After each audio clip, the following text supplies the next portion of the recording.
Oi, oi, minha gente linda! Sejam todos muito bem-vindos a mais um episódio aqui do nosso DR Boa, aquele podcast onde a gente tem discussões relevantes sobre assuntos que passam pelo nosso cotidiano, pela nossa vida, pela vida da mulher, pela vida da família, pela vida do homem que convive com uma mulher, porque a gente tá indo nesse rumo, mas pode ser que daqui a pouco a gente mude. A gente fala de empreendedorismo, a gente fala de saúde, a gente fala de nutrição, a gente já falou de maternidade, diversos assuntos. Comigo, Kátia Damasceno, a sua host. E comigo, Dr. André Vinícius, o seu co-host. E hoje a gente tem uma convidada excepcional.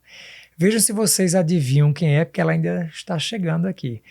Hoje nós vamos receber uma super mãe, uma grande empresária, uma produtora, uma mulher que mudou a história da saúde no Brasil, ela é uma profissional tão completa, tão versátil, porque ela é artista, além de tudo, ela é uma grande palestrante nacional e internacional, uma mulher que ama viajar, de uma cultura inimaginável, uma CDF de carteirinha, talvez a pessoa que mais fez cursos e pós-graduações que eu já ouvi falar na minha história, e olha que eu convivo com gente inteligente, viu, minha gente? E ela foi a grande disruptora do mercado de infoprodutos e do mercado digital. Estou falando apenas da mulher que é uma grande sumidade na internet, com mais de 13 milhões de seguidores no Instagram, dona do maior canal de sexualidade do mundo no YouTube, a maravilhosa, one and only, única Kátia Damasceno! Gente, que apresentação impressionante! Nem eu sabia que eu era tudo isso. Amiga, você é tudo isso e muito mais, e é isso que vocês vão saber hoje, porque vocês estão acostumados a ouvir Kátia como a pompoarista incrível que ela é. Mas poucos sabem o que eu sei. A grande mãe, a super empresária, a CEO de uma empresa muito bem sucedida, que emprega uma infinidade de funcionários, ajudando a transformar vidas através do conhecimento e levando isso para vocês com essa facilidade, com esse jeito incrível. Minha amiga, maravilha! Sensacional. Eu quero conhecer. Episódio inédito, por quê? Porque a gente já teve um momento dele, né, gente? Dele ser um entrevistado, aí chegou a minha vez. Chegou a sua vez. Eu quero saber como é que tudo começou na sua vida. Você começou... Por que você escolheu a fisioterapia? Pronto, vamos lá. Eu sempre gostei da área da saúde, né? Então, eu lembro que nas brincadeiras de criança, ou eu era professora, eu botava as bonecas tudo pra dar aula, e olha o que eu virei, né, gente? Querendo ou não, eu sou uma professora aí, você que me segue aí, sabe? A melhor professora, só a gente sabe do que a gente tá falando. Então, eu sempre gostei de brincar de professor, ou eu queria ser médica, eu queria ser ginecologista. Legal. Porque eu sempre gostei da gestação, do parto, sempre tive esse encantamento pela maternidade. Na época do vestibular, eu fiz o vestibular para medicina e fiz o vestibular para fisioterapia, porque eu queria alguma coisa na área da saúde que não fosse odonto, que é aquele barulhinho, nossa, aquele lá não dou conta, não. Aí eu fiz medicina e físio, não passei para medicina e passei para fisioterapia. E aí eu falei, vou fazer o primeiro semestre, enquanto isso eu vou estudando, depois eu faço medicina de novo, né? No primeiro semestre eu apaixonei pela fisioterapia, mas eu apaixonei, tipo muito mesmo. Falei, pô, aqui tem tudo que tem lá. Aqui tem anatomia, aqui tem fisiologia, e aqui eu vou mexer com o corpo humano, então todo dia eu vou ter um paciente diferente também. E dentro da fisioterapia também tinha a cadeira aí da gineco. Falei, pô, eu gostei. Aí gostei, nunca mais tentei medicina. Eu nem tentei mais, do tanto que eu gostei da fisioterapia. Maravilha. Por ali eu fiquei 4 anos de faculdade. Terminei a faculdade, fiz a minha primeira pós aí, que foi na área de saúde perinatal e cuidados da criança do 0 aos 3 anos. Era esse nome gigantesco, assim, o nome da pós, lá na UNB. Fiz a pós. Durante a pós, eu tive o segundo filho já, porque assim, eu terminei a faculdade, casei, foi tudo muito rapidinho. Então, eu terminei a faculdade, casei, engravidei praticamente na lua de mel ali. Falei, pô, mas ninguém vai dar emprego para uma mulher recém-formada e grávida. O que eu vou fazer? Eu falei, vou fazer o que eu sei fazer, estudar, né? Aí eu fui estudar francês e espanhol, porque eu já falava inglês, então eu sempre gostei de estudar. E aí fiz a faculdade, pronto. Aí o Vitor nasceu, beleza, aí eu comecei a dar aula de inglês. que era pertinho de casa. Dei aula na Wizard durante 5 anos e ganhei o prêmiozinho de melhor professora da escola. Sério? Várias Que vezes. legal, olha aí, novidade, aprendendo. Os alunos gostavam da minha aula. E eu sempre gostei de dar aula mais para adulto do que para criança. Na escola a gente dava o Kids, o Teens e os Adults. Então eu gostava dos adultos mesmo, né? O Kids e o Teens não gostava muito. Mas eu sempre fazia aula, eu lembro das menininhas, Lion, eu falei, bora menina, Lion, do Thundercats, lembra do Lion? O Lion, isso, Chitara, Tiger. A memória da pessoa dos anos 80 aqui. Pronto, aí fiz a primeira pós, aí eu tava grávida do Vinicinhos, que foi o meu segundo filho, beleza. E aí, meu pai... Tudo muito rápido, meu pai faleceu. Quando meu pai faleceu, o Vinícius estava com 5 meses.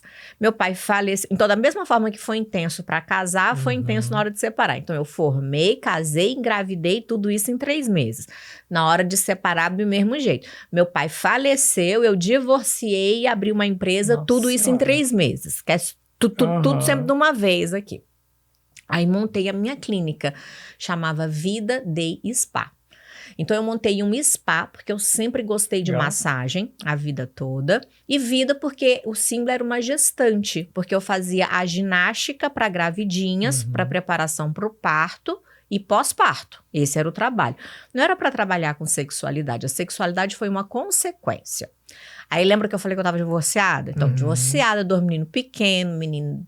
bebezinho ali ainda, e os boletos chegando, e o emprego que eu tinha era dar aula de inglês, eu saí do inglês para empreender, então o salário que eu tinha, mesmo sendo pouco, eu já não tinha mais nem aquele pouco lá, e aí foi aquele perrengue.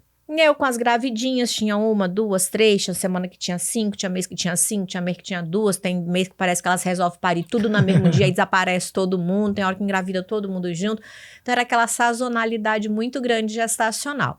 Só que quando eu praticava os exercícios, as próprias alunas começaram a falar dos benefícios. Menina, mas eu tô sentindo um negócio diferente, meu marido sentiu que eu tô mais apertada. Eu tive um orgasmo a primeira vez, e eu só escutando, né? Trabalhada no conhecimento empírico, por quê? Porque eu estava recém-divorciada. Não tinha nem com quem testar aquilo ali que elas estavam falando. Falei, gente, eu acho que eu vou começar a treinar esse exercício aqui para ver se isso funciona. E aí uma delas falou assim, olha, eu falei com a minha amiga, ela perguntou se você faz aula para quem não tá grávida. Aí eu olhei pra mesa, e minha mesa, gente, era igual essa aqui, ó, só que em vez de tanto de ficha, era um tanto de boleta espalhada assim em cima da mesa. Falei, Senhor, que boleto que eu pago essa semana, que boleto que eu pago esse mês. E aí eu olhei pras fichas, olhava pros boletos, falei, ela falou, você dá aula pra quem não tá grávida? Aí eu pensei, porque é um tal de pompoarismo, porque aí saía muito nas revistas, na Nova, na Cláudia, que eram as revistas femininas tradicionais da época, né? E eu já lia sempre a respeito ali. Falei, não, eu ensino, sim. Por quê? Porque é o mesmo músculo. Falei, a mulher vai estar lá. Para finalidade, para que ela vai usar, e é uma definição dela, né? Tem umas que... Hoje eu até brinco, eu falo, tem gente que usa para parir, tem gente que usa para ganhar presente, cada um usa para sua funcionalidade. E aí comecei, então, a trabalhar com os exercícios do pompoarismo. Beleza, comecei o pompoarismo também com as mulheres que não estavam gravidinhas. E aí tinha mais. Porque grávida é sazonal. Exato. É ou não é? Tu também vê isso dentro de consultório? O tempo inteiro. Eu não faço mais obstetrícia, mas sempre é, né? Pronto. Tem época que tem um monte, tem época que não tem nenhuma. Mas gente querendo namorar, tem o ano inteiro. Aí comecei trabalhando então com os cursos de pompoarismo. Nem chamava aperta e solta. Era curso de pompoarismo mesmo que chamava. Comecei, e aí eu descobri que se eu fosse no sex shop para comprar os acessórios, porque a mulherada morria de vergonha de comprar os acessórios, se eu fosse ao sex shop e comprasse os acessórios e trouxesse para casa, descobri o tal do atacado e varejo. Olha, empreendendo desde sempre. Nunca me ensinou o que era isso. Aí se eu comprasse de 5, ela me dava um desconto maior, e se eu vendesse lá na minha clínica, que era o quintal da minha casa, gente, que eu esqueci de falar essa parte. Deus, na minha casa eram 2 casas. Tinha a casa da frente, que era onde eu morava, e a casa de trás. Então, eu transformei a casa de trás na clínica. Então, tinha uma sala de ginástica para as gravidinhas e tinha uma salinha de fazer massagem, que eu fazia muito drenagem linfática nas gravidinhas. Tinha a sala do ofurô e a sala da hidromassagem, que eu fazia day spa de noiva também. Entendi. Sempre gostei da parte da massagem, porque como fiz, a gente pode trabalhar na área da dermato também, na área da estética, da funcional. Então, trabalhei bastante nessa época aí. E aí, comecei ali com as mocinhas que não estavam gravidinhas, levando os produtos para elas, e eu comprava sempre num sex shop, na Magia do Amor, lá na Asa Norte, lá em Brasília. Ana Cláudia é o nome da moça de lá, acho que ela é a dona de lá até hoje. E ela falou assim, Kátia, se você levar de 5, eu te dou um desconto. Aí você chega lá e você vende mais caro. Então, ela também foi me ensinar a fazer negócio. Eu falei, é mesmo, porque a mulherada morria de vergonha de ir no sex shop. Então, eu vendia e lá elas ficavam. E aí, um dia eu cheguei lá na Ana e ela falou assim, Kátia, tem uma noiva aqui que ela quer fazer uma despedida de solteira. Você faz? Eu falei, como que é? Ela, não, você vai lá e tem umas amigas lá e você ensina a mesma coisa que você ensina para suas alunas. Eu falei, só tem mulher? Ela, só mulher. Tem certeza? Ela, tenho certeza. Eu falei, não, se tem só mulher. Eu falei, quando que ela? Daqui 15 dias. Eu falei, faço, lógico que eu faço. Opa. Se fosse para amanhã eu já fazia, para daqui 15 dias, nossa, dá tempo de eu inventar coisa demais. E aí eu fui. Aí cheguei lá, ensinei para as meninas, eu tava fazendo dança de salão na época. Aí eu falei, vou inventar uma dança diferente aqui, vou pegar uma música diferente, aí vou fazer uns passos diferentes, vou ensinar as meninas aqui, aí a gente bota uma dança diferente lá para fazer, tipo um striptease. E assim eu fiz, e deu super certo. Legal. As meninas adoraram, a noiva adorou, as amigas adoraram, e tinha uma amiga que ia casar logo na sequência. Ela falou, a gente já pode marcar com você o da outra amiga nossa aqui, ó, a outra noiva, que é daqui a 2 meses. Eu falei, claro! Isso já era o chá da chá Kátia. de lingerie. Ainda chamava despedida de famoso. solteira. Aí comecei a estudar, que eu sempre fui de estudar. Aí comecei a estudar, comecei a vir muito para São Paulo. Moro em Brasília e vinha para São Paulo. Aí fui fazer, exatamente, eu fui numa loja aqui em São Paulo chamada Constantine. Eu nem sei se essa loja existe mais. E lá essa mulher fez um negócio maravilhoso. A gente entrava e estava escrito chá de lingerie, que eu nunca tinha visto esse nome. Aí tava chá de lingerie. Aí a gente tinha aula a tarde inteira. No fim da aula, você saía por dentro da loja dela. Eu falei, gente, essa mulher é uma gênia. Ela descobriu a Disney. Então, você fazia o curso e saía pela loja e comprava os produtos tudo. Disney, foi na montanha-russa, caiu na lojinha. Disney, falei, eu vou levar esse nome pra Brasília. Então, quem levou o nome chá de lingerie pra Brasília fui eu. E aí, pegou o nome por lá também. Hoje, todo mundo no Brasil conhece. Aí o nome, e comecei então com chá de lingerie em Brasília. E aí, mas só que isso durante 2 anos foi pra mim, foi muito difícil, porque eu tinha crenças religiosas muito fortes. Eu falei, poxa, mas trabalhar com sexo não foi pra isso que eu estudei. Passei 4 na faculdade, 2 anos na pós, pra trabalhar com grávida, mas eu tô com um menino pequeno, é muita dificuldade. Tem dia que corta minha água, tem dia que corta minha luz, tem dia que corta o telefone. Eu já cheguei em situação de, às vezes, não ter o dinheiro de comprar o leite dos meninos. Então, assim... Difícil. Escassez, eu conheço a senhora escassez aí. Coisas difíceis mesmo, difícil pegar o dinheiro com a vizinha pra falar, pô, mas você tem R$2 pra eu poder pagar pra empregada pra ela vir ficar com meu filho, pra eu poder sair, tentar um emprego diferente, dar uma aula ali, assim, alguma coisa. Então, tudo isso aí eu já passei, perrengue de R$2. Então, é assim, perrengão mesmo. E beleza. Aí um dia eu fui fazer um chá de lingerie. E olha, hoje, inclusive, eu tô com o meu colarzinho aqui, que eu quase não usava, já fazia tempo que eu não usava, mas hoje eu tô usando ele. Olha como é que são as coisas. Esse crucifixo aqui, ó, foi meu pai quem me deu do meu presente de aniversário de 15 anos de idade. E você nunca me viu com ele no podcast, nunca. É a primeira vez. E nem foi proposital, olha, cara. Só. Ele já tava aqui no meu pescocinho mesmo. E aí eu fui fazer um chá de lingerie na casa de uma moça no Sudoeste, um bairro lá em Taguatinga, que na época estava começando, então era um bairro muito chique.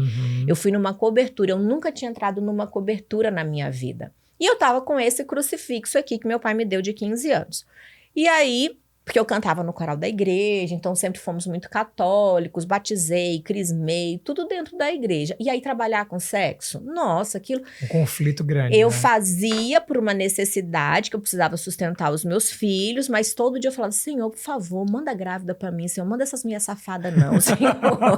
manda grávida, por favor, eu vou fazer só mais esse, só porque assim, tá muito difícil mesmo. O senhor tá vendo. O senhor tá vendo que eu tô tentando, mas não tá vindo dinheiro aí, então eu vou fazer só mais essa aula. mas o senhor, por favor, me manda grávida. Beleza, cheguei nesse chá pra fazer, a mãe da noiva bate na porta, a mãe da noiva abriu, quando ela abriu, ela olhou pro meu crucifixo, olhou pra minha cara e falou assim, ué, você reza? Falei, por que você não dá, não? Tranquila.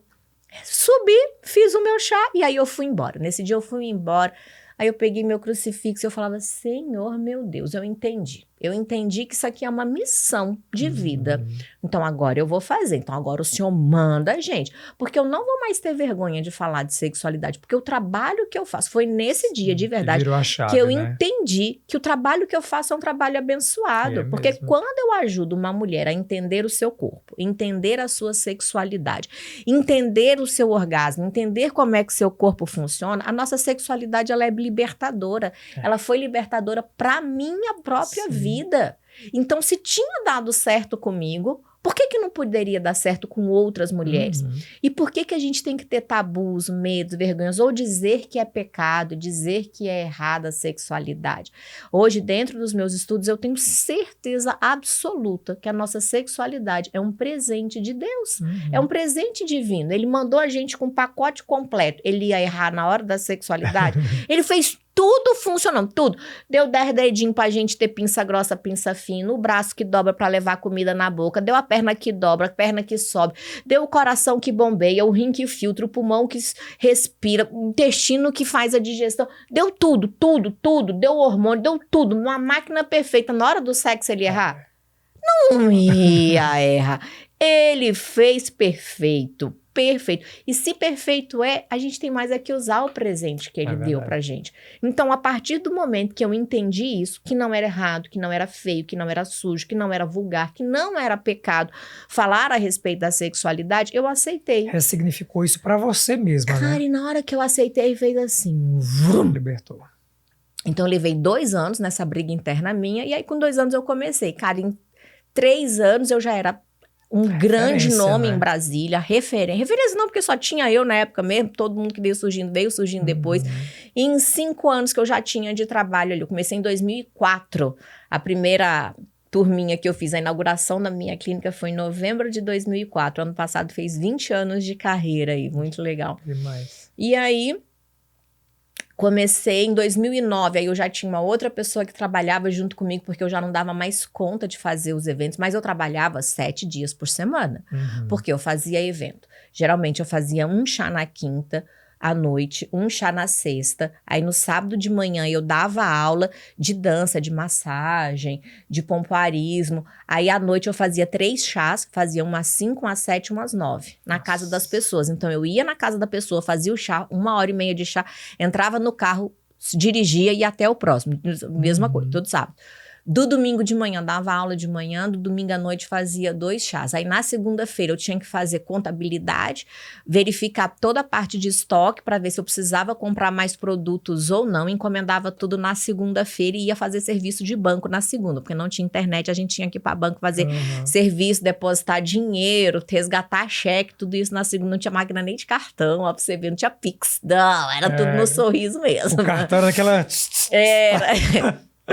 Aí, na terça-feira, eu ia buscar toda a mercadoria, reorganizar o estoque todo do que estava faltando, preparar a mala para o final de semana, que começava na quinta. Na quarta-feira, eu fazia confirmação de agenda e na quinta eu já estava no serviço de novo. Então, eu trabalhava... literalmente. E você achando que do nada ela virou a Kátia Damasceno que você conhece. Do simples nada. Do Neida. Viralizou do nada. Então eu trabalhava 7 dias por semana nessa loucura. Ainda tinha os meninos pequenos aí, levava pra escola, porque não tinha condução escolar, não tinha ônibus, não tinha nada. Sim. Levava na escola, buscava da escola. Sempre foi isso. Nunca tive babá. O pessoal fala assim, as babá. O que babá, então, moço? Querida. Quem é babá? Nunca tive uma babá, não. Era eu mesmo ali no serviço. Sempre tive a Lúcia, que me ajudou muito, trabalhava comigo ali, a Lúcia de segunda a sexta, mas era ali, de 9 da manhã às 6 da tarde. O restante do dia, à noite, era eu mesmo, que arrumava as meninas, levava para a escola, fazia dever e tudo mais. E assim foi. E aí foi indo, o negócio foi crescendo. 10 anos atrás, conheci um rapaz que me convidou para levar esse trabalho para a internet. Levamos o trabalho para a internet em 2013, novembro de 2013. É o nosso primeiro vídeo no canal aí da internet, chamava Mulheres Bem Resolvidas. Ah, já começou com o nome Mulheres Bem Resolvidas. Começou com Mulheres Bem Resolvidas, o canal, porque eu já falava isso, não, porque uma mulher bem resolvida é isso, uma mulher bem resolvida é aquilo. Então já era um nome forte, o Bem Resolvido, e Mulheres Bem Resolvidas.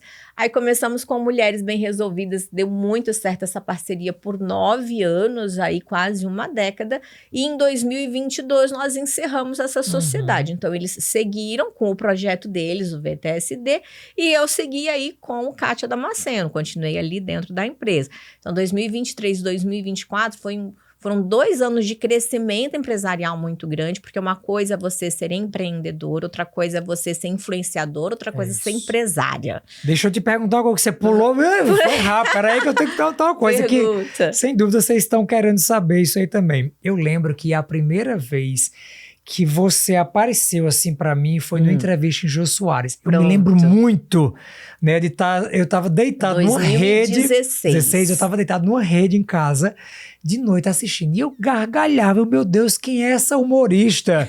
E Jô Soares, assim, bolava de rir na cadeira dele, com aquela risada dele, e Bira se acabava de sorrir, era incrível. E a minha pergunta é assim, quando foi que você... Porque assim, a gente que é da saúde tem uma postura mais fechada. Eu até brinco assim, eu sou uma pessoa super divertida. Você que me conhece os bastidores. E a gente não transparece muito isso, porque às vezes... Ele é muito mais legal, gente. Pois é, aí às vezes... ele já é legal. O André que eu conheço é muito mais legal. Mas às vezes, assim, a gente se blinda disso para não parecer que a gente sabe menos ou que é menos intelectual, porque se você leva isso de uma forma muito jocosa, a pessoa tira um pouco disso. E você contou aí de quando você venceu várias crenças limitantes disso para a sexualidade, mas você não é só humorista, você é uma artista nata. E quando foi que você se descobriu não só uma profissional da saúde, mas uma grande artista que você é? Porque eu não sei se vocês já assistiram, mas assim, essa mulher no palco de teatro é uma coisa... Eu saí com dor na bochecha de tanto que eu sorri, assim, de gargalhar. Então, sou boa mesmo. Só um detalhe, se você ainda não assistiu, ela tá com várias peças, vai lá no link da bio dela, que vai ter as peças dela pelo Brasil inteiro, das Mulheres Bem Resolvidas, e o que é que pode dar errado na cama, que Esse é assim... é o nome da peça. Um dos melhores espetáculos que eu já assisti. Então, quando foi, amiga, que você se descobriu artista e fez essa mudança de uma profissional muito bem reconhecida na fisioterapia para uma grande artista também? Pronto, eu já me fiz essa mesma pergunta. Eu lembro a primeira vez que a gente foi fazer o teatro, lá em Brasília. O Leandro falou assim, amiga, vamos fazer um teatro? Eu falei, bora. Ele, então tá bom. Deu as costas e saiu. A gente tava num lanche, na hora do lanche, dentro da empresa. A gente já tinha o digital. E ele tava estudando stand-up comedy, ele falou assim, aí ele entrou, tava tomando um leite, ele falou assim, bora fazer um lanche? Bora fazer um teatro? Eu falei, bora. Ele, então tá, e saiu. No outro dia ele falou assim, eu vendi. Eu falei, vendeu o quê? Ele, o teatro? Eu falei, que teatro? Ele, o que você falou que ia fazer? Eu falei, mas a gente não tem teatro. Ele, mas depois a gente resolve isso. Eu falei, como assim, louco? Ele, não, eu vendi 100 ingressos ali, rápido. Aí eu falei, 100? 100 tá bom. Ele, não, na verdade eu vendi 6 sessões de 100. Eu falei, meu Deus do céu, Leandro, você é doido. Então, numa sentada ele vendeu 600 ingressos. Eu falei, pô, então nós vamos ter que fazer. E aí eu fiquei muito tempo me perguntando quando foi que eu virei artista. E, na verdade, cada chá de lingerie que eu fazia para 10 mulheres, para 15 amigas, para 20, para 30, foi uma preparação. Era um palco, só que era um palco para 10 pessoas, para 15 pessoas. Então, eu fui me preparando. Lembra que eu falei que quando eu era criança eu gostava de dar aula? Eu acho que o artista, ele é um grande professor, na verdade. O palestrante é um grande professor. Então, eu só fui adaptando isso daí. Eu sempre gostei muito, eu também sou uma pessoa muito bem-humorada, eu tenho uma leveza muito grande e eu tenho uma naturalidade muito grande para poder fazer as coisas. Fui aprendendo muito nesse dia a dia, porque eu tinha que falar de um assunto que já era difícil, só que eu era uma boa professora. Então, eu era uma boa... E uma grande comunicadora. Soube ensinar. Aí, quando eu falei, então o que eu faço lá no chá de lingerie? A mesma coisa que você faz nos seus cursos, só que mais divertido. Falei, então tá. Aí testei uma vez. Aí você conta uma piada, dá certo, você repete. Claro. Deu certo outra vez, você melhora. Melhorou a segunda vez, o povo continuou rindo, você melhora de novo. Não deu certo, você volta pra segunda. E aí você vai treinando. Então eu treinei durante 15 anos antes de ir para um palco grande. Mas quando eu fui, a gente fez essa peça de 100 pessoas e quem escreveu o texto da peça fui eu. A minha peça, ela Legal. é minha. 98% do meu texto, ele é originalmente meu. Tem uma piada só que o Leandro sugeriu na época que até hoje eu uso e faz que deu muito certo. Mas o meu texto é meu. Que texto? O texto que eu contava no chá de lingerie. Sim. E por que eu sei tanta coisa? Tu é médico, tu sabe. A pessoa chega da tua frente, ela te conta tudo. Então as pessoas me contavam as coisas Era um grande laboratório, né? um grande laboratório. As coisas mais engraçadas, divertidas, absurdas. Eu falava, não é possível que isso aconteceu. Não. Ela, te juro. E aí eu só contava as mesmas histórias que me contavam aí, só que de uma maneira engraçada, mas sem tirar nem pôr, gente. Tudo que eu conto é uma grandiosa verdade. E é por isso que rola uma identificação com o público.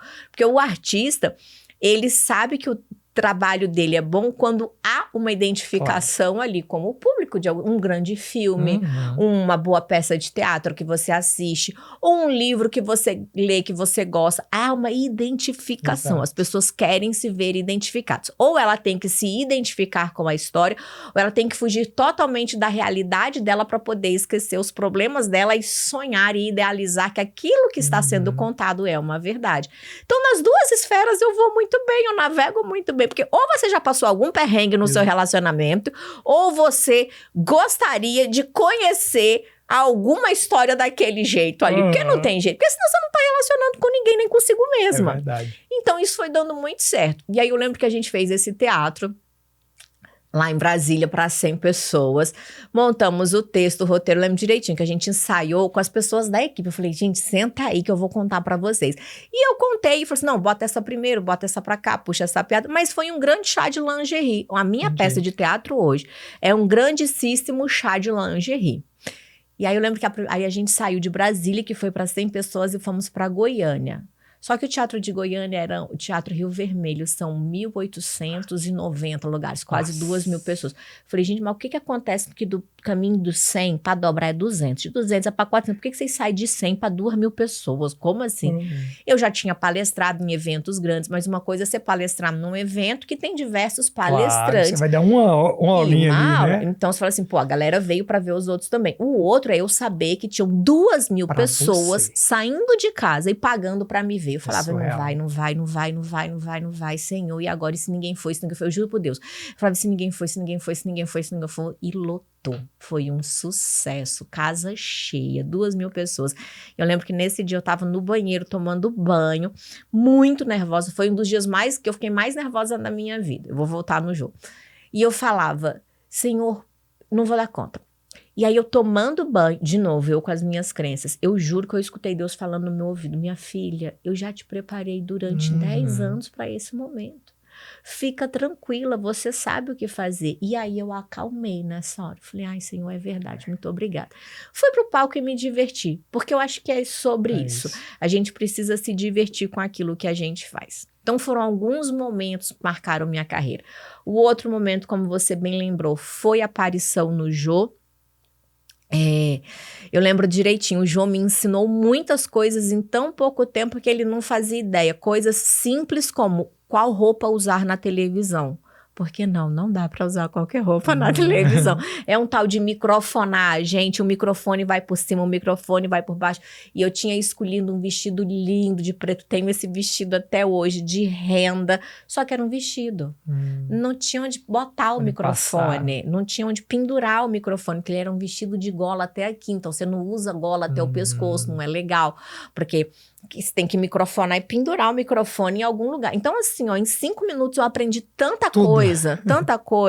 O que falar, como me postar e tal. E era o Jô. O Jô, pra quem não sabe, querido, em que planeta que você vive, foi simplesmente, na minha opinião, um dos maiores comunicadores que nós tivemos na rede de televisão, enquanto não havia internet, havia apenas a televisão, rádio, então o Jô Soares foi um dos maiores comunicadores, e assim, a gente não via ele antes. Então imagina, você vai conversar com uma pessoa que é seu ídolo, E você não conhece ela antes. Gente, era um nervosismo tão grande. Eu ainda não tinha feito televisão, então em televisão as paredes... Você estreou lá com o Jô? Foi. Televisão, gente, vocês precisam entender o seguinte, não existe parede em televisão, não existe cimento, é tudo lona. Papel, painel, tudo eles mexem, tiram do lugar, então eu não tinha onde segurar. Aí eu ficava nervosa sozinha lá num corredorzinho, que você entra num corredorzinho bem escurinho assim, com um monte de fio passando. Então foi tanto aprendizado, mas tanto aprendizado naquele momento. E eu lembro que eu sempre visualizei, eu sempre tive isso da visualização. Hoje a gente conhece com o nome de visualização, mas eu sempre fiz isso sem saber o que era. Eu falava, meu Deus, um dia eu vou no Jô, e no dia que eu for no Jô, a plateia tem que fazer... quando for se despedir. Quando acabava, né? E no meu teve no finalzinho, assim. Então foi muito bom. Ele ria, ele se divertia muito. E a história do Jô foi assim, a gente tinha que fazer uma entrevista para passar com ele. Eu fui no último ano do Jô.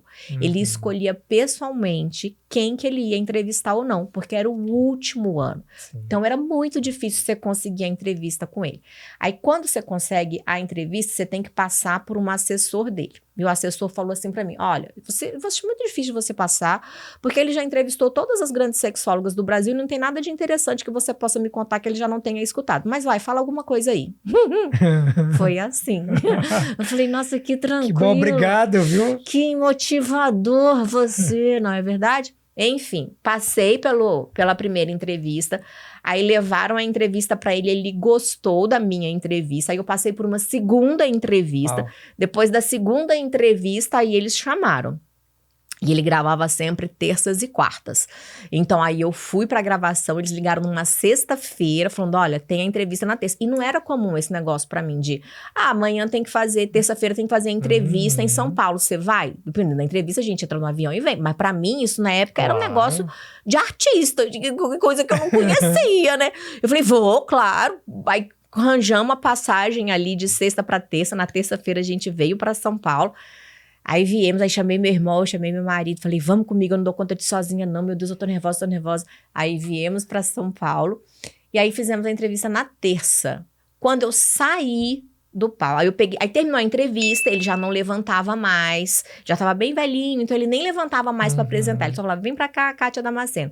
Entrei, nervosa, beleza, mas fingi plena, nossa, fingi absoluta ali, fiz a entrevista todinha. Quando terminou a entrevista, eu tive 45 segundos para conversar com ele, eu acho que não deu um minuto. Eu peguei na mãozinha dele e falei, Jô, é um sonho para mim estar aqui, então eu te agradeço, você para mim é uma referência de comunicação muito grande, queria muito te agradecer pela oportunidade. Ele falou, fique tranquila, você é uma excelente comunicadora. Gente, isso entrou no meu coração de um jeito.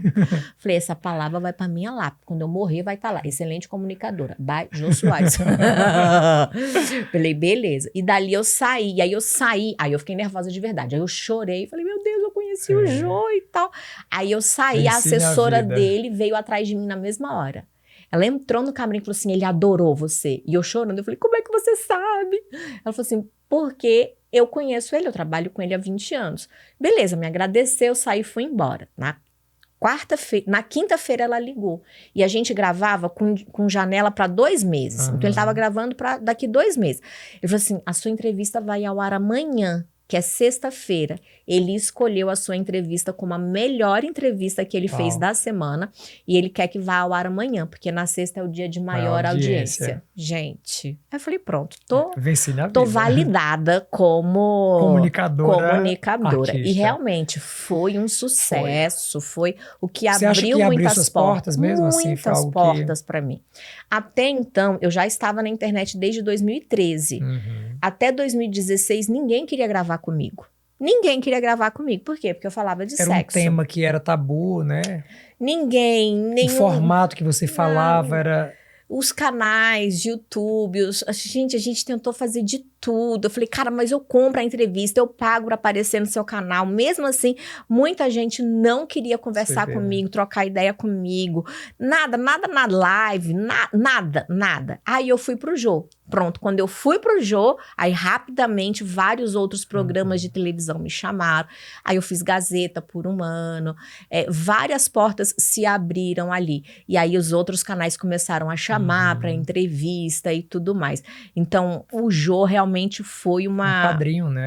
Ele foi E isso que Kátia tá trazendo, eu acho que é algo que você que está aí nos assistindo pode levar isso para a sua vida. Número 1, que não vai ser fácil. A jornada ela não é fácil. O que você está vendo hoje é reflexo de pelo menos 2 décadas de muita persistência, de muita dedicação, de muito esforço. Número 2, vocês viram que ela comentou, né? Foi a preparação que encontrou a oportunidade. Ela ficou fazendo chás para 10 pessoas, 5 pessoas, porque às vezes a gente só quer quando for 10 mil. Eu só quero fazer uma live se tiver 1000 pessoas me assistindo. Começa com 2, é você e mais um, começa com 5, com 10, então assim, não priva o mundo do teu conhecimento, não priva o mundo do que você tem para oferecer, porque você já quer começar grande. Comece pequeno e quem sabe um dia você pode ser a próxima Kátia Damasceno. Então assim, é uma baita jornada, né, amiga? Que história assim, incrível de ver como tudo começou. Quando você olha no retrospecto, assim, quando você olha no retrovisor da sua vida, o que é que você enxerga, além dessa participação em Jô Soares, como algum outro grande ponto que fez assim, uma virada de chave, que te motivou, que realmente transformou você em quem você é hoje? Eu acho que o meu maior motivador da vida mesmo foram os meus 2 filhos pequenos. Por quê? Porque era necessidade. Sim. Eu precisava trabalhar por eles, mas eu sempre tive isso. Eu só vou trabalhar com algo onde eu seja feliz. Por isso eu escolhi a área da saúde. Sim. Por quê? Porque eu acho que eu acredito, né? Vou estar fazendo bem para as pessoas, vou estar ajudando de algo. Se eu estou fazendo uma massagem, eu estou ajudando a relaxar. Se eu estou fazendo uma fisiopélvica, eu vou ajudar o neném a vir ao mundo. Depois eu entendi que com os exercícios do pompoarismo, com os exercícios do aperto, que até é uma jornada empreendedora, esse nome aqui, essa latinha, ela tem uma jornada empreendedora muito grande aqui nesse aperta e solta. Não desistir, ter um grande motivador aí, importante, é o quem. Então, o meu quem sempre foram os meus filhos. Eu nunca quis ser famosa. A fama, para mim, é uma consequência do meu trabalho. Eu sempre quis ser uma mulher de sucesso. E sucesso, para mim, é ter resultado financeiro, ajudando as pessoas. Se eu conseguir juntar as 2 coisas, pronto, aí eu vou dormir feliz, tranquilo. 2 não, são 3 coisas. Eu preciso ser feliz com o que eu estou fazendo, com o resultado financeiro e ajudando as pessoas. Perfeito. Isso é o que é importante para mim.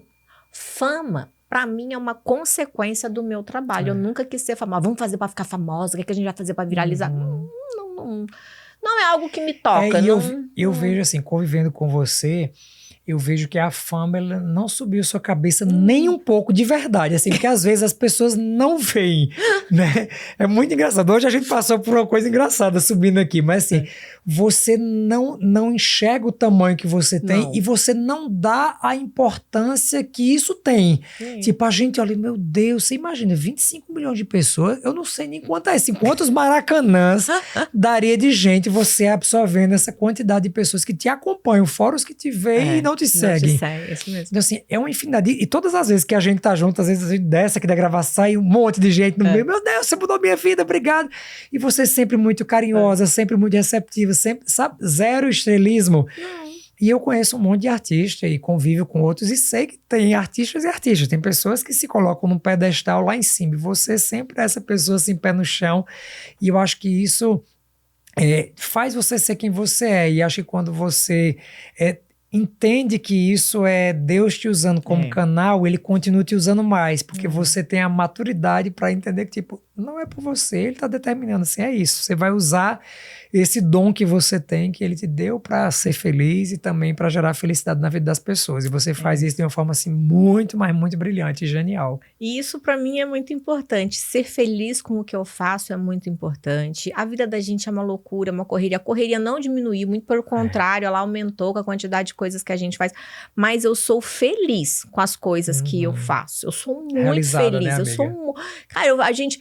vou falar de novo, eu moro em Brasília, ele mora em Campina Grande. A gente vem pra São Paulo pra gravar, mas a gente gosta, a gente se diverte, a gente gosta do conversar. Então a gente é feliz. É importante pra mim ser feliz com o que eu faço. É importante pra mim, sim, um reconhecimento financeiro.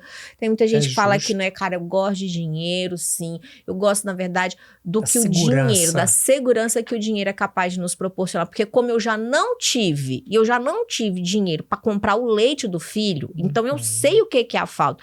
Então é muito bom eu ter o dinheiro que tá, a água tá paga, o seguro tá pago, o dentista tá pago, o médico tá pago, numa emergência tá pago. Minha mãe agora tá passando por um problema de saúde, teve um AVC. Tenho dinheiro para poder alugar a cadeira de roda, para pegar a cuidadora, para poder cuidar, para poder ajudar. Então, no quesito segurança, sim, gente, o dinheiro ele é importante.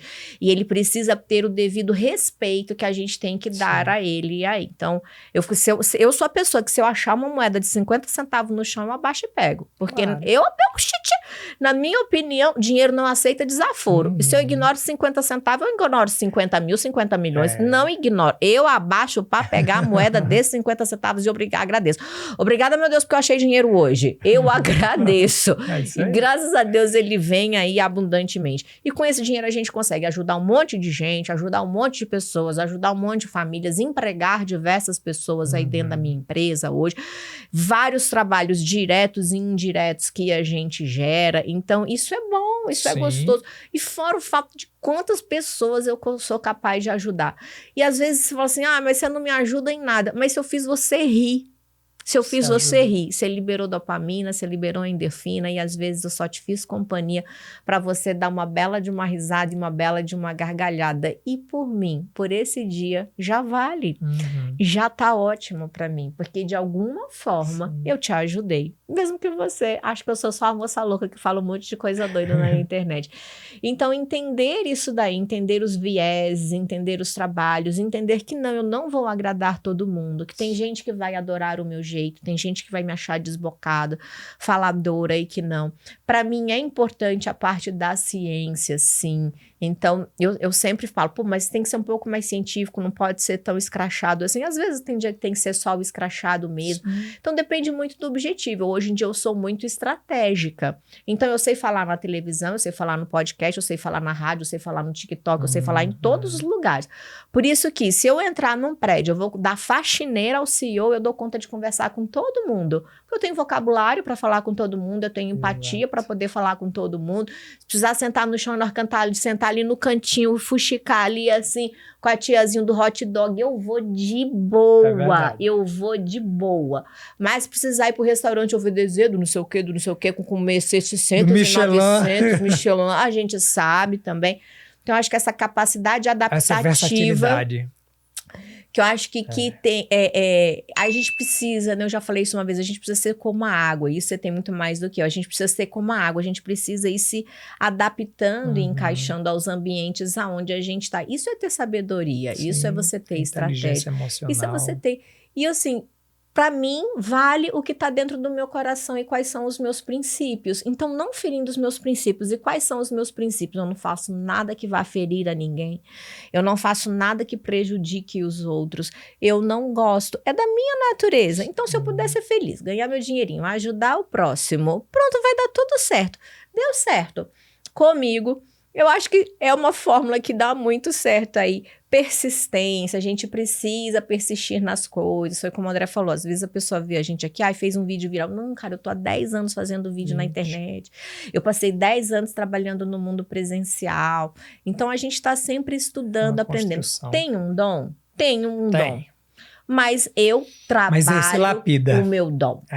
Eu trabalho o meu talento. E eu tenho a grata felicidade de saber qual é o meu dom e o meu talento. Mas eu não acertei de primeira. Eu fui patinando ali. Tentei uma coisa, tentei a inglês, tentei a física, tentei a pélvica, tentei o chá de lingerie. Então eu fui indo, fui testando, mas sempre dentro dos meus princípios. De ser feliz, de não magoar ninguém, de não fazer mal a ninguém. E de poder ter ali a minha sustentação dos meus filhos, da minha família e de tudo mais. E Deus acima de todas as coisas. Então, foi dando certo. E a gente vai fazendo dar certo até hoje.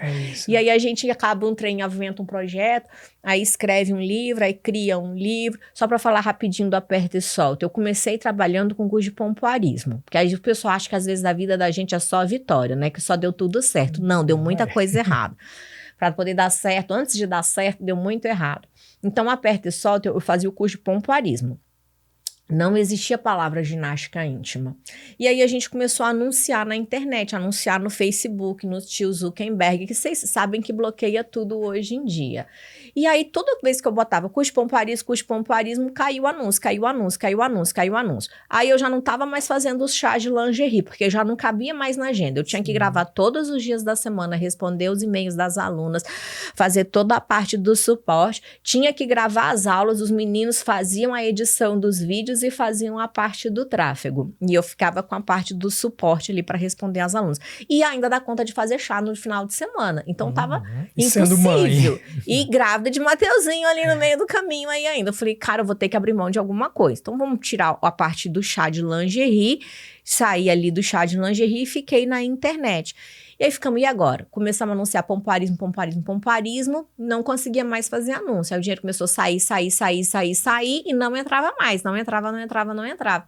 Aí tive a brilhante ideia, falei, cara, vamos trocar o nome, vamos botar o nome ginástica íntima. Então eu criei esse termo, eu cunhei esse termo, que eu tenho muito orgulho de, hoje em dia, em todas as faculdades, em cursos, dentro da área da saúde íntima, todo mundo usa a palavra ginástica íntima. Mas você pode pesquisar, antes de 2013, não existia esse termo. A gente criou ali por volta de 2014, 2015 esse termo, ginástica íntima. Até então não existia nos papers, você pode procurar, não tinha. E aí, então, virou a ginástica íntima. E depois de tanto eu dar minhas aulas falando aperta e solta, a gente criou aí o método aperta e solta. Então, tudo tem uma história, tudo tem uma jornada. Essa latinha, antes dela ser uma latinha, e ela é uma latinha que tem o que dentro? Ela tem o kitzinho do pomparismo, aquele que eu comprei lá no sex shop há 20 anos atrás. É o mesmo kitzinho que vem com os mesmos acessórios até hoje. Não era assim, ele era uma caixinha, e a caixinha amassava muito. Então, chegava na casa da cliente, a cliente reclamava demais, porque a caixa estava amassada, ela não queria.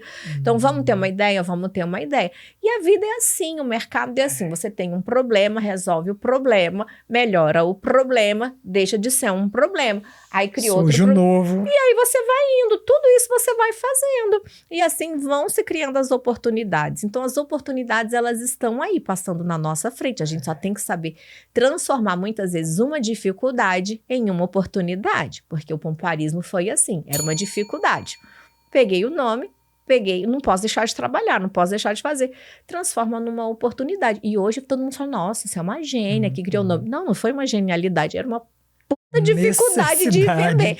Então foi uma necessidade. Enfim, é isso. Falei demais. Não, imagina, incrível. É assim, eu amo ouvir histórias inspiradoras, porque é muito fácil acompanhar o sucesso depois que ele já aconteceu, mas entender que a jornada do sucesso que a gente enxerga hoje, ela é muito árdua, e que as pedras no meio do caminho são inúmeras, e de que você precisa ter essa habilidade de poder contornar isso tudo, de manter assim sua decência, seus valores acima de tudo, né? Seus valores inegociáveis, eles persistirem ao longo dessa jornada, e você não se corromper com o sucesso, com o dinheiro, com a fama. Isso é para poucos, né? E aí eu tenho uma última pergunta para te fazer. Se você pudesse voltar na sua história ao longo dessa jornada inteira de muita dificuldade, de muita batalha, mas de muito sucesso, você mudaria algo ou diria algo para aquela Kátia de 1 ou 2 décadas atrás? Cara, eu não mudaria nada. Nada não, assim. Deixa eu ver, eu mudaria alguma coisa? Eu acredito que não, porque eu acredito muito no efeito borboleta. Se a gente muda alguma coisa, eu não sei onde eu poderia estar hoje. Eu com certeza teria dado certo na minha vida. Em qualquer coisa. Eu tenho plena certeza absoluta disso daí, entendeu? Eu daria certo fazendo qualquer coisa nessa vida. Por quê? Porque eu sou dedicada, porque eu sou estudiosa, porque eu sou boa, uma pessoa boa. Eu acho que uma pessoa com essas características não tem como dar errado. Agora, eu daria um recado importantíssimo para mim mesma, que é, inclusive, eu tenho essa frase no meu livro, que além disso tudo, a pessoa ainda arranja tempo para ser escritora. Aqui tem um pouquinho dessa jornada, e é uma frase que eu uso com as minhas amigas. Quando o negócio tá pegando, quando o bicho não tá dando certo, quando a gente tá assim, ai meu Deus do céu, hoje eu não sei se eu sobrevivo de hoje, quando o alinhamento dos planetas desalinhou a nossa vida inteira, eu falo, cara, vai dar tudo certo. E a gente acreditar e confiar que vai dar tudo certo na hora que tu tá na merda é muito difícil. Quando você já tem sucesso, é muito fácil dizer que vai dar tudo certo. Você fala, já tô com sucesso. Se não der também, também já deu certo, já tenho sucesso, já tenho dinheiro, já tenho família. Mas não é sobre isso. É sobre confiar que aquela menina criada dentro da igreja, filha de pai militar, divorciada, com aqueles 2 meninos pequenos, passando dificuldade, perrengue mesmo. Eu nunca passei fome, isso eu não posso dizer. Mas passar perrengão mesmo, de não poder escolher o que comer, comer o que tem pra comer, que são 2 coisas diferentes, vestir o que dá pra comprar, que só dá pra comprar aquela camisetinha ali. Então é o que dá, não é o que pode, é o que dá, é o que tem.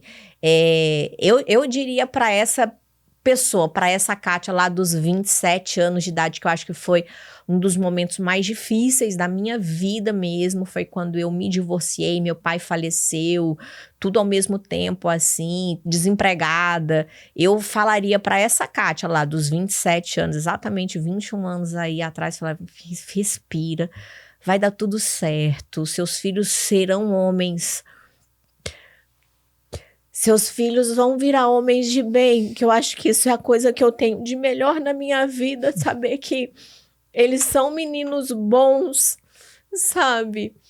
Que deu tudo certo. Eu tenho uma família estruturada, então olhar para eles, a gente estava num curso de autoconhecimento agora, estudar com os meus filhos, estar sentada do lado deles, isso é muito bom, essa segurança de que vai dar certo, continua fazendo o que você precisa fazer, porque você vai vencer na vida, de que vai dar certo, não se apoquenta. Porque essa inquietação do não saber se vai dar certo, quando você não sabe nem se o dia de amanhã, né, se você ainda vai estar morando na mesma casa, ela é desesperadora. Então, se eu pudesse só chegar lá, dar aquele abraço nela e falar, olha, vai dar certo, a gente vai criar esses meninos direito, eles vão ser homens de bem, eles vão ser homens exemplares, e você vai ser uma mulher tranquila, segura, com estabilidade financeira, com uma família saudável. Acho que seria só esse o conselho que eu daria pra mim mesmo. Não ia nem dizer que eu ia ficar famosa. Eu ia falar, seus filhos vão se tornar homens de bem. Mas com certeza, a Kátia criança está muito orgulhosa da adulta que ela se tornou, viu, amiga? Tá mesmo. E eu acho que eu preciso brincar mais com ela, trazer ela mais vezes pro jogo, porque às vezes eu acho que ela deve olhar pra mim e falar assim, ei, para de trabalhar, vai só se divertir, garota.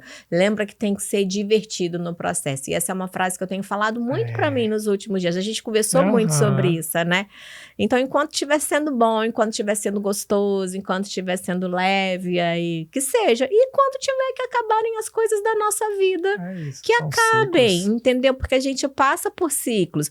Então, entender que tudo tem um começo, um meio e um fim, e sem sofrer pelo qual vai ser o meio, pelo qual vai ser o fim, quando vai ser o fim, vai ter que acabar mesmo, não vai ter que acabar mesmo, vamos continuar, não vamos continuar, vai fazer esse projeto, não vai fazer esse projeto, vai fazer esse trabalho, não vai fazer esse trabalho, vai fazer esse livro, não vai fazer esse livro. Eu acho que essa angústia muito grande das 1000 coisas que acontecem dentro da nossa cabeça, angustiam mais a gente tá falando da gente humanos aí, e a gente aqui também angustia mais a gente do que o próprio fazer. É verdade. Então que seja leve, lembra disso. E que tá tudo bem as coisas acabarem, Kai. Se acabar, que você tenha se divertido na jornada.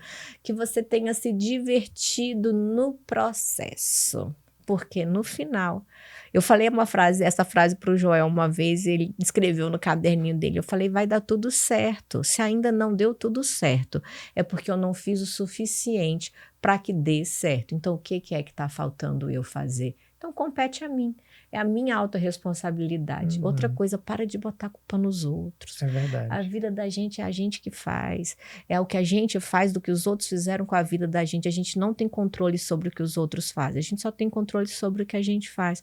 Então, tenha a autorresponsabilidade de saber quais são os seus limites, de dizer sim, de dizer não. Esse projeto eu quero, esse projeto eu não quero. Essa pessoa eu quero, essa pessoa eu não quero.